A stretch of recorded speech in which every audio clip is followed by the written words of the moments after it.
Adam was mentioning on the play to Wilson that you were egging him on to make that call. What's that sound like in the headset, or when you're egging him on? What's that sound like? It was just, in that moment we wanted to get that play called, and we've been talking about it for a couple of series, and it just popped up, and I was able to remind him in the moment. So now you spent a part of the season working with Josh Gordon in Cleveland. Yes. What do you remember of his physical skills, and what do you tell Matt or any of the defensive players about that coming forward? What the tape says, extremely talented player, just great size, great speed, intelligent, and good football player. So with the run game, some of the struggles that we've seen, at least last week, it was obviously good in the opener. Would you say combination of lack of blocking at the level you want from the offensive line, some tight ends, some backs, mixture of the three?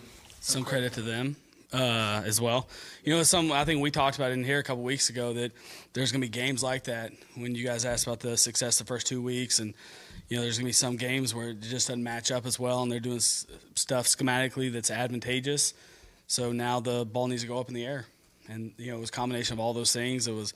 We didn't block as well as we could at any position. And you got to give those guys credit. They did a good job. And so we were able to do some different stuff in the passing game. What's your confidence level in the two key tight ends if AJ can't go? It's high. I think that both those guys will step in and do well if they're needed. If their role gets expanded because of injury or, because they've earned time, then I expect both those guys go in and play well. Do you also expect the Patriots to kind of attack them, considering they're young rookies? I can't speak on that. I expect those guys when they're in there to do their jobs. You guys are 11th in scoring, but 30th in time possession. How do you explain that? I think it's a lot of different things. It's not being good enough on third down is an area that we need to improve on. It's credit to some of the other offenses that have done it nice. The Raiders did a good job staying on the field and kept us off. The most important thing is we score one more point than those guys. To this point, we've scored more points than our opponent, and it's so early in the season. I don't think stats are really relevant. You start to figure out more as it goes on, but it's just too early to talk about stuff like that right now. What is the things that need to happen for the jet sweep to work? We got to call it the right time versus the right defense. We actually hit the long touchdown, the 74-yarder. It was into double corner blitz. So the guys executed it well. It's something that, we've been a good outside zone team to this point, the first 2 weeks especially. And it's really just a chance for us to get our playmakers the ball in space. How often do you talk to Adam about run-pass balance in a game? It really depends on the flow of the game. And, as that game was going on and we weren't running the ball the way we wanted to, and you could feel like the pass protection was good, and Ryan had a good feel on what was going on in that game. And I do believe each game's played differently, and sometimes you can run it 35, 40 times a game, and sometimes you have to throw it. And when we had discussions during the game, I felt really good about where Ryan was at, what he was seeing, and the pass protection, felt very confident in having the ball in his hands. Do you recall the first time when you guys asked Albert to throw, thinking in the back of your mind and Adam's mind this could be something we go to? Was it back in May where off to the side you said, let's see you throw it? Well, as soon as we, made the decision that we were going to go after him, we started diving into stuff. Adam started watching Georgia State tape and started watching all the stuff he'd done in his career to that point. And, so as soon as we got here, it was like, hey, let's figure out what this guy can do and how far we can push these limits. And obviously, he's thrown a touchdown. He's caught touchdowns. He's played running back. He's done a lot of different stuff. And it's a credit to him because not only is he a good playmaker, but he's very intelligent. And you have to work really hard to understand every position and be moved around that much. How much tape did you have of him throwing? There wasn't much, but there's a trick play here or there, but it was mainly getting him here and find out what he could do. When you first saw him throw the ball? He was able to do that stuff. It's just one more weapon that we could utilize at the right time. What was this offense missing that you thought he could help fill that need? I don't know what it was missing, but what we saw when we watched him on tape was a dynamic playmaker that could help us score points. What's the best way for a receiver to not get called for offensive pass interference when there's a chance he could? Execute the play with the proper fundamentals. understanding the distribution and having a great understanding of the roles. There are guys, like with Albert's situation, they can throw it, they obviously have the arm. But you don't really, since he hadn't done an NFL game, you know what's going to happen when the time comes. I mean, kind of reading into their personality, what about that part of it? And, I mean, how much was your gut churning, wondering whether, underthrow it by 20 yards or whatever? That's a great question. I think that's the key to it all, because there's a lot of talented players in the NFL that have multiple sets of skills, but it's trust.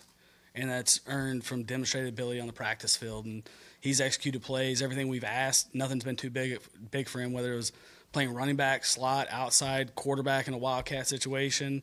And he's just built trust amongst his teammates and coaches. So everything we ask him to do, we have faith in him that he's going to execute the play. And the other thing is, when you ask someone to do that, it's you also have to play through the scenarios of what if it's not the exact look, or will he make the proper decision in space if it wasn't the defense we were expecting or anticipating, and we trust Albert to do that stuff. I guess there are many head coaches that may be more adamant on not doing trick plays. Is it pleasant for you to have a head coach that attacks them and says, hey, let's do this, or be open to these sort of thing? Yeah, that part, it's awesome having an offensive head coach that's, willing to try anything, willing to be aggressive and do those things, and, has a big part in coming up with those creative ideas.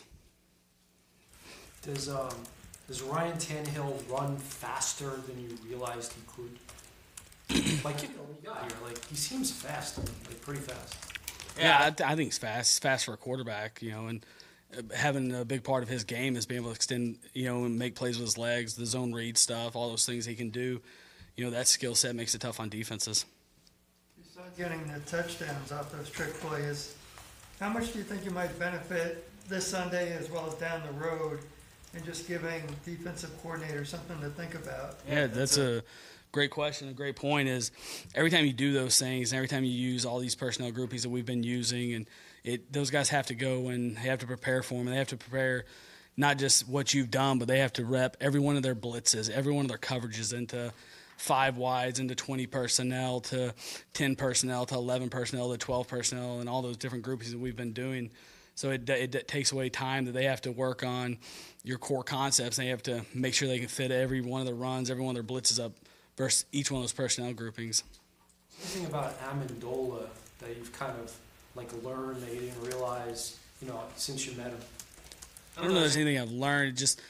I would say really come to have a great appreciation for his competitive spirit and just the way he works. You guys hear him at practice, in training camp and OTAs, how intense he is and how important every rep is. And, it's really, I think our receiver group has done a really good job to this point of the season. And I'd give Danny some of that credit too, helping some of these younger guys develop and become pros, and just showing what it's supposed to be like to work, and just that little chip on his shoulder he has, a competitive spirit that is infectious. Do you have a series of trick plays in mind that you remind Adam to? And obviously there are some non-trick plays in there too, but how common is that for you to remind him during the course of the game, maybe we want to get to that? Yeah, those things happen as far as trick plays, run game, pass game. As we design stuff during the week, it's hey, we have a play off this or play off that, and just the constant communication going back and forth of when's the right time to use it, and that's the most important thing, is the play caller is that he calls it at the right time. To make sure you get the look you want, because you only get, most of the time you get one shot at those things, and if it doesn't work, and you have to have tremendous trust in the guy doing them, but the timing's a very critical thing. And make sure, for 2 or 3 series, we're talking to our guys about that play. Hey, if this comes up, be prepared, Thank you. All right. You guys have a good one.